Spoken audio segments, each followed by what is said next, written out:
Well, it's getting to be that time of the year again where I do my top albums, songs of the year, and we are starting off with the top 15 worst albums 2024. Now, I tried to keep myself away from bad music this year, but some stuff I just couldn't escape. So, here it is, my 15 worst albums 2024. Let's get into it.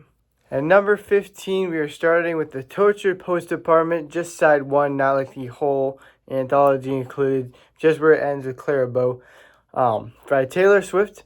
I am not a fan of this one. There are some bangers, I would say. I do think there are some bangers like Down Bad, but Daddy Love Him's fun. Guilty as Sin, Fortnite's probably one of my favorite songs of the year. But then there's songs like I Can Do It With a Broken Heart in Florida and The Smallest Man Who Ever Lived, where Taylor doesn't really give her best writing, and even vocally, and Jack Antonoff just makes the production sound kind of just boring and sleepy during most of these tracks. And it's not Taylor's best album, and as a Taylor Swift fan, this is an album that I just did not care for, and I cannot say anything else, but not a fan. And number 14, Vultures 1 by Kanye West. Another kind of meh album. Like, for Kanye, I'm looking for bangers these days, but I don't hear any bangers from this one. So, it's just kind of a snoozer album. With Ty Dolla $ign as well. Just kind of a snoozer album. Nothing too crazy from Kanye and Tyler. But what do you expect? And number 13, Eternal Take 2 by Lil Uzi Vert. Now, the first one was pretty bad. The second one is even worse. I think there's one song, I can't remember the name of it, but it's pretty good. I got it on my repeat. It's a banger. But everything else is just the same old Lil Uzi Vert that we've been hearing. It's just kind of bland and I don't know. Just these days, Lil Uzi Vert has not pulled up anything for me yet. It's all been kind of bland now. 12 is Insano, the Nitro Mega, so whatever, the remixes, whatever the heck it's called, by Kid Cudi. The first one wasn't bad. Insano, just the first part of it, was not a bad album. It was good, As a Kid Cudi fan, I thought, it wasn't the worst album ever. But this remix, whatever the heck you want to call it, deluxe album, Nitro Mega, was bad. I did not care for this at all. It just sounds kind of more like a disco beat pop record, and it's not for me. At 11, we have Ohio Players by the Black Keys. Now, whenever the Black Keys drop, I've been enjoying these recent Black Keys on like Delta Cream and Let's Rock. I'm always been a fan of the Black Keys. This album, not so much.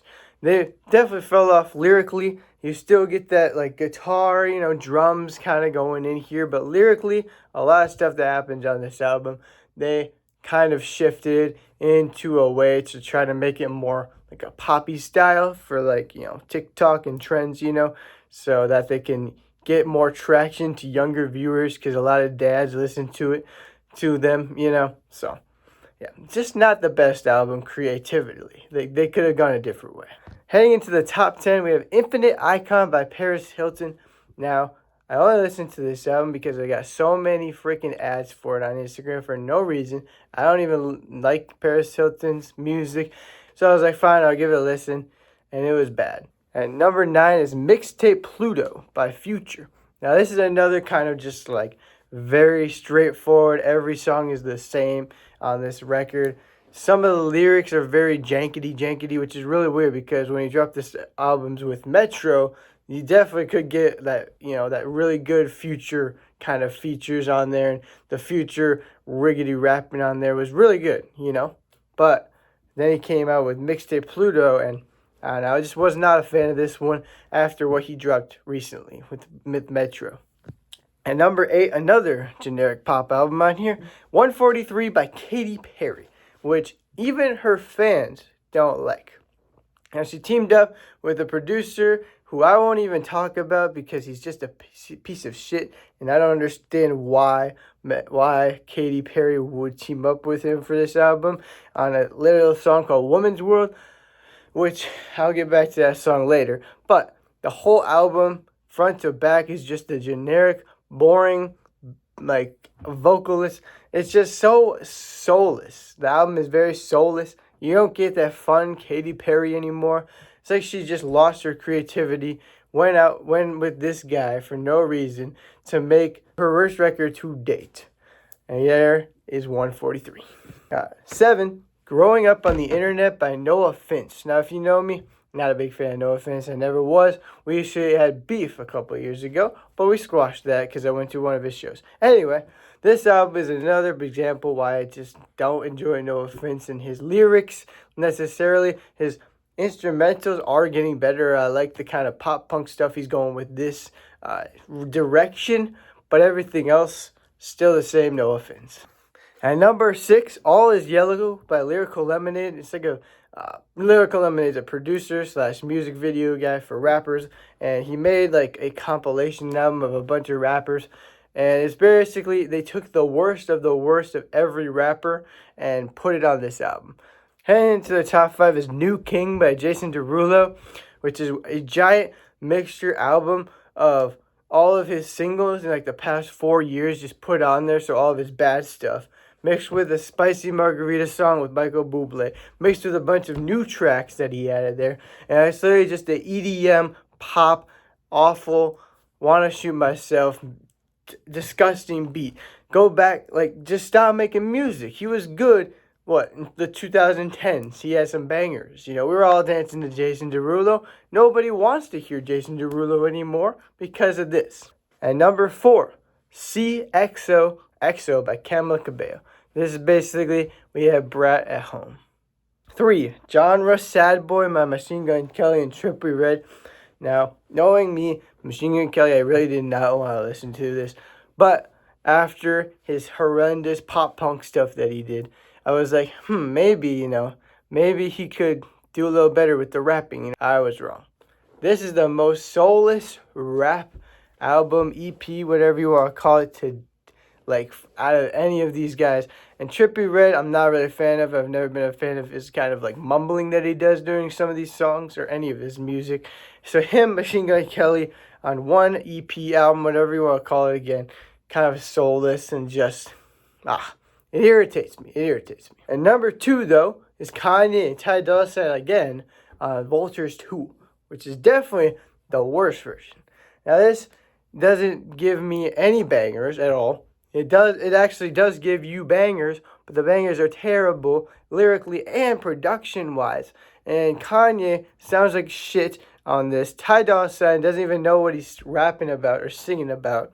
This album is just all a mess. It's like Donda before it was reproduced and came out with a deluxe by Kanye, but worse. And this is probably Kanye's worst album to date. I don't know. I'm not a fan of Yeezus either, so it's up there with Yeezus. But at number 1, somehow I just can't escape it. I can't even do it with my eyes closed. Imagine Dragons makes their way back up there. Loom. 10 songs, 9 songs? I don't even know anymore. But another headache album by Imagine Dragons. They should have just stopped at Smoke and Mirrors. That was their peak. Alright? Everything past then has been shit. Somehow, Imagine Dragons, Dan Reynolds, saying he could do this with his eyes closed. Like, take me to the friggin' beach, because you can have the snow. Like, some of those songs are so bad and so stupid. Like you can just tell Imagine Dragons fell off. After Evolve, they had some couple tracks that you could get by, but when Origins came in, everything after that, you can just tell that they just, for some reason, given in to the awfulness of the dad rock mixed with the awful lyrics that nobody actually listens to and just like, hey, this is Imagine Dragons, I like this song. But no, not me. Imagine Dragons, another headache album like they've always been doing. And I don't think Imagine Dragons will ever go back to their original stuff. So, yeah, number 1, Loom, Imagine Dragons. those were my 15 worst albums of 2024. And if you have any albums that you listen to, you can put them in the comments. Maybe I'll go give them a spin, except for the Falling Universe one. That's why it's not on this list, because I avoided it, because I do not care about Ronnie Yadkin and what he has to say. Anyway, thanks for watching.